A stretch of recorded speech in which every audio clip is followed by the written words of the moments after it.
I'm only 21 years old, but sometimes I feel like I'm 50, and here's why. Now, I don't mean that in like my body's crumbling, I have gray hairs and whatnot, but sometimes I feel like the way that I think about life and the way that I see myself going through life is one way that like kids my age don't usually think.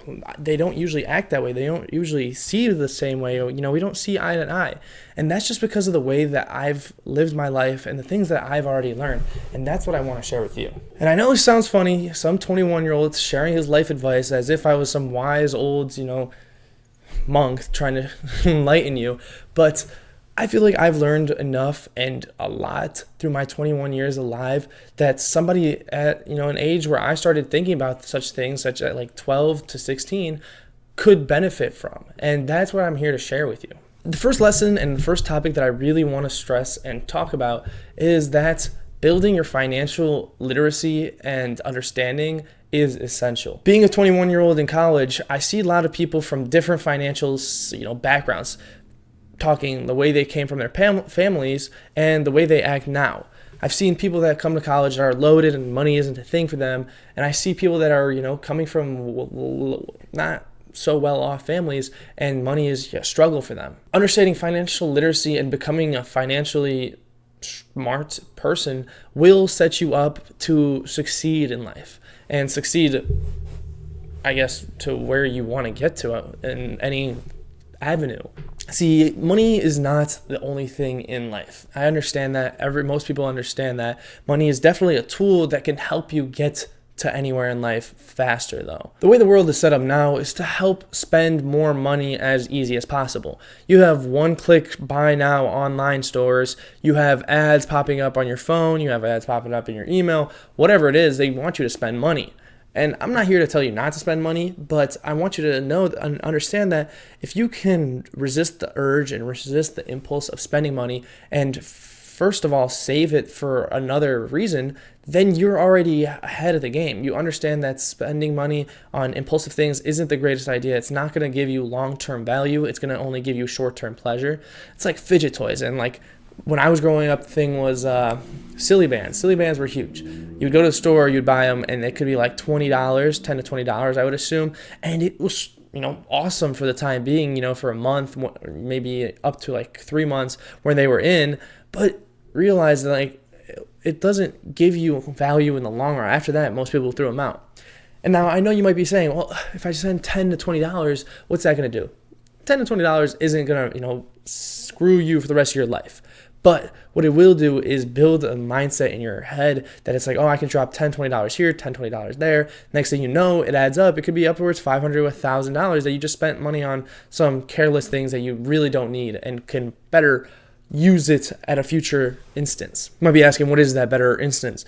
When I was little, I would save my money from every birthday, everything that I did, caddying. I used to sell like seashells. I used to sell flowers, whatever it was, shovel snow, mow lawns, whatever it was, however I got money, I would save it. I was saving up for my 16th birthday to buy a car, but I had a thing that I wanted to save for. I didn't spend my money on things that I really didn't need. The only thing I really spent my money on was like video games at that time, and that was very here and there, I would say. But this idea of saving money and becoming financially responsible set me up, and now I see myself, and I would say that I am ahead of a large part of people my age. Not everybody. I know people that are way ahead of me, but I know that I have taken steps to set myself up and be ahead of the game than some people. When I think about it, there's charts online that you go to, and it can tell you that what your average net worth and like how much money you should have at a certain age should be. And if you go on it and you look, it says that by like age up until age 22 or like 20, somewhere 20, 25, that you should have negative net worth. And that's just crazy to me. How are you going to be worth negative money? And then it clicked in my head, student loans, credit card bills. People are so far in debt that they are worth a negative amount of money by the time, like after they graduate. And that's just mind blowing to me. You've dug yourself a hole that's now an upward hill like climb. It just doesn't make sense to me.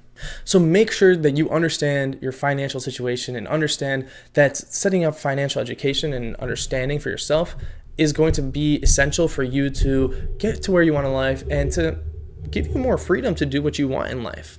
The next lesson I want to talk about is that nobody cares. That is my philosophy. Not my philosophy, but that's just the truth. Nowadays, most people care about their social and just personal image way too much for the wrong people and the wrong reasons. Yes, having a positive social image is good if you're thinking about, trying to become someone that people look up to. You don't want to be looked down on. You don't want to be frowned upon. But people care about impressing the wrong type of people. As a college student, I get told I work, 3 days a week usually, and that's from 9 p.m. to 2 a.m. And people always say that, I don't see you out anymore. And I'm like, that's good. I don't want you to see me out. And they're like, oh, but people are asking, where are you? Why aren't you doing this? It's like, the way that I think about it is that you are entertaining. If somebody comes up to you and they say that, hey, I don't see you out as much, and you think to yourself, I'm like, damn, I gotta go out, I gotta make sure I see these people. It's like, you're not doing it because you want to. You want it so that people see you and they're like, oh, and it's like, you got to figure out, what do you really want? Are you doing this for somebody else?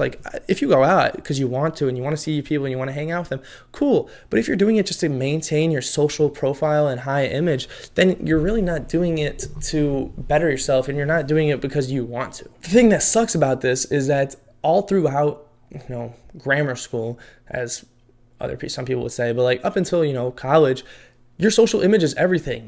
People, the friends you have, the people that you connect with. I remember being in elementary school, I was, English was my second language, so I didn't understand English as well, and I had to take speech classes, and I was considered a weirder kid because I didn't know that, probably some other reasons too, but it just automatically already separated me away from parts of, some people in that grade, in first grade, that didn't want to interact with me anymore because I didn't have the same or high enough social image with them. And at that time, yeah, it sucked. Everybody wants to be in, you want to be one of the cool kids, you want to be social, you want to know people, you want to be, just that guy that people know.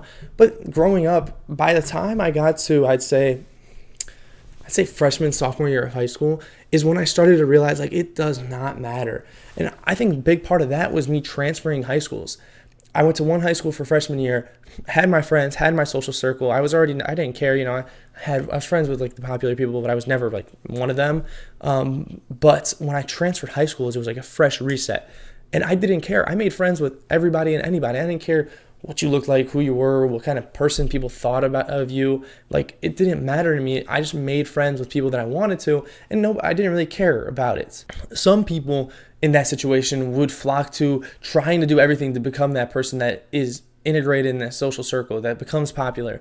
I'm not saying I didn't try to make friends. I made friends, and I went out and put myself out there, but I never forced myself to do things I never wanted to do just to get along with certain people. And I think the sooner and the earlier that you realize this is the faster that you become who you want to be and do things that you truly want to do. Nowadays, I worry none about what people think of me as an individual because I know that I'm doing what I want to do with my life, and I'm setting myself up for where I'm going in life. I can, but I won't listen to what other people say, what I should do, because they're not following the same path as me, and that's essential. The third thing I would say to figure out is find what's important to you. Find what you value and what you think is going to matter for you for the rest of your life. This could be anywhere from your physical health, the people that you have in your life, your knowledge, your classes, what you're studying, whatever it might be. For me, I think my physical health is one of my top 3 values. My financial health is one of my top 3 values. And then I would say my relationships are my top 3 values. I try to maintain good relationships with people that I care. That includes my family, my mom and my grandma. And then I would say my girlfriend, and then my close friends that I align views with. I have friends that are really focused on physical health. I have friends that are focused on their financial health. I have friends that are focused on just being and working hard on whatever it is, businesses, whatever it might be. I just have friends that are, aligning with my views, and that's what I want to pursue. I want to make sure that what I want aligns with what I'm doing, and that I foster that environment. Knowing what you want and knowing what your value in life and what you really want to not pursue, but just care about, will let you develop steps and take the right steps and actions to continue that. You're not going to get distracted, because if you value physical health, you're not going to become somebody that eats as much junk food and, drinks away, smokes, whatever it is, ruins their health that way. But, you could, I'm not going to say that I don't drink. I drink every once in a while, but it's not something that I do to regularly. For me, it's a once in every 2 weeks type of thing. But because I value my values, and that's what keeps me pushing and keeps me going through life and keeps me working towards what I want. And my financial value, my financial importance is that's one, I would say one of the bigger things for me is that I value my financial health and my financial understanding. I know that money's not everything, but I know money gives me freedom. And I know that if I work hard enough, if I do what I need to do, if I keep pursuing different businesses, that I will get to my goals. I will be able to retire my mom. I will be able to retire my grandma. I'll be able to explore the world. I will be able to do whatever I want. And I will enjoy a life of freedom and being able to pursue different avenues, pursue different hobbies, interests, whatever it might be. And what I do with these values is that I make sure what I do on a day-to-day basis aligns with them. I hit the gym every day. I eat good food every day. I make sure to try and be smart with my money on an everyday basis, but I obviously still have expenses. I still, go out with my friends every once in a while. I eat junk food every once in a while.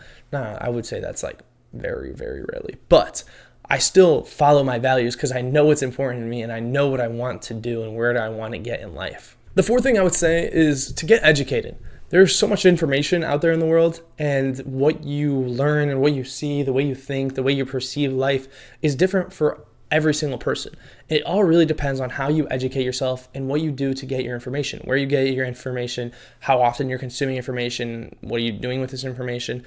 So get educated. I'm not saying read the news, read, New York Times, Washington Post, CNN, whatever it is. I don't know what other, I know some, but I'm just saying to get educated in what you believe and what you want. Read some books, listen to some podcasts, listen to people that are smarter than you, listen to, some YouTube videos. There's so much information, and there's people that have been alive in this world for, millions of years.